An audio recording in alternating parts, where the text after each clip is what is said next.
আসসালামু আলাইকুম সুপ্রিয় কুয়েত প্রবাসী ভাই বোনেরা, কুয়েত নিউজ বাংলা ইউটিউব চ্যানেলে আপনাদের স্বাগতম জানিয়ে দিচ্ছি কুয়েতে আকামা নবায়ন সম্পর্কিত গুরুত্বপূর্ণ আপডেট। এছাড়াও রয়েছে বেশ কিছু আপডেট তথ্য। শুরুতেই আকামা নবায়ন সম্পর্কিত একটি গুরুত্বপূর্ণ আপডেট।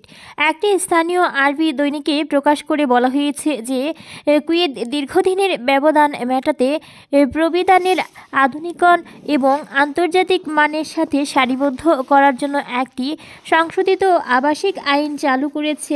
এ বিষয়টি মেজর জেনারেল আলী আল ঘোষণা করেছেন যে কুয়েতি নারীদের সন্তানসহ প্রবাসীরাও 10 থেকে 15 বছর মেয়াদি আকামা নবায়ন করতে পারবে। তবে এই নিয়মটি সকলের জন্য, শুধুমাত্র কুয়েতের যে সকল বড় বড় ব্যবসায়ী রয়েছে, রিয়েল এস্টেটের মালিক রয়েছে, যারা বিনিয়োগকারী রয়েছে তারাই এবং তাদের সন্তানরা এই সুযোগ সুবিধাগুলো গ্রহণ করতে পারবে। সেই সাথে আরও বলা হয়েছে যে কুয়েতে যদি এমন কেউ থেকে থাকে যার কোনো ইনকাম নেই, কোনো অর্থ উপার্জন করতে পারছে না, যদি কারো কোম্পানি থেকে থাকে, সে লসের মুখে রয়েছে, কোম্পানি বন্ধ হয়ে গিয়েছে, প্রবাসীদের লিস্ট করতে করতে কুয়েত থেকে পাঠিয়ে দেওয়া হবে। জানিয়ে দিচ্ছি এদিকে আরও একটি চাঞ্চল্যকর আপডেট।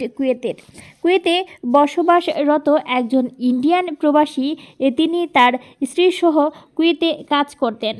ওই ইন্ডিয়ান নাগরিক কুয়েতেই একটি ভিডিও ভাইরাল করে। সেই ভিডিওতে বলা হয় যে সম্প্রতি তারা ইন্ডিয়াতে সফরে গিয়ে একজন ব্যক্তিকে হত্যা করে এসেছিল।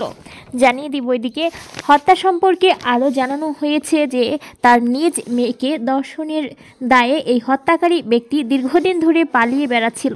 ইন্ডিয়ার প্রশাসন এবং পুলিশ কর্তৃপক্ষ কোনো ধরনের পদক্ষেপ গ্রহণ করছিল না।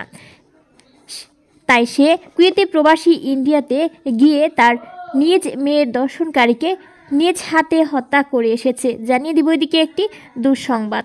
একজন প্রবাসী বাংলাদেশি রেমিটেন্স যোদ্ধা লাবু নামে সম্প্রতি বাংলাদেশের সফরে গিয়ে দুর্বৃত্তদের হাতে ছুরিকাঘাতে মৃত্যুবরণ করেছে। ইন্নালিল্লাহি ওয়া ইন্না ইলাইহি রাজিউন।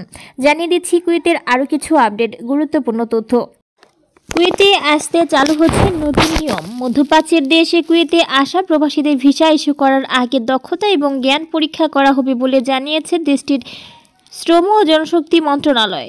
জনসংখ্যার ভারসাম্যহীনতা ঠিক করার পরিকল্পনার অংশ হিসেবে কুয়েতে আসার আগে প্রবাসীদের জন্য একটি দক্ষতা যাচাই পরীক্ষার বাস্তবায়নের পরিকল্পনা রয়েছে দেশটিতে।